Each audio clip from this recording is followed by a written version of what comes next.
naman end of the world? Doon ka na sa taas magsulat. Eh, okay na ako dito. Hindi ka naman kailangan makigamit ng computer eh. Jessie, doon ka na sabi sa taas magsulat eh. Ang saya-saya na nga ako dito. Ang sarap-sarap na nga ng posisyon ko. Okay na ako dito. Jessie, tingnan mo naman. Access sa kuryente yan. Nakabukas yung ilaw, yung aircon. Hindi mo ba naisip yun? Ba, Jessie, magtipid ka naman ng konti. Hindi na ata sinisingil kahit nakikitira ka lang dito eh. Doon ka na sa taas. Oo na, sige na, doon na ako sa taas. Hindi mo na kailangan ipamukha pa sa akin na ikaw yung mas may pera at ako purube. Basta, bagong rule, sa bahay na to ngayon, kung gusto mo magsulat o gumamit ng laptop, doon ka na sa taas. Sige na, ito na nga, oh. Ito na, oh. Oh, ha? Oh. Sumunod ka na doon. Bigay pa ng computer.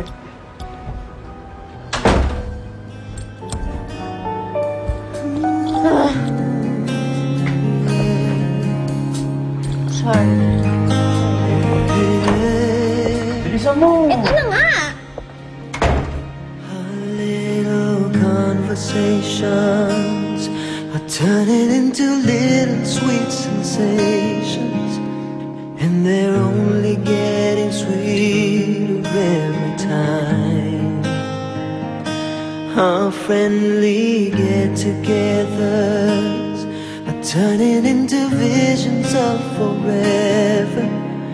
If I just believe this foolish heart of mine, I can't pretend that I'm just a friend, 'cause I'm thinking maybe we were meant to be. I think I've fallen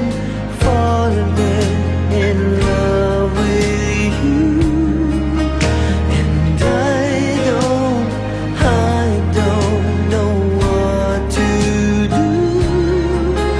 I'm afraid you'll turn away, but I'll say it anyway. I think I've fallen in love with you, and I don't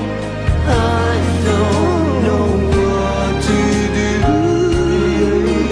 I'm afraid you'll turn away, but I'll say it anyway.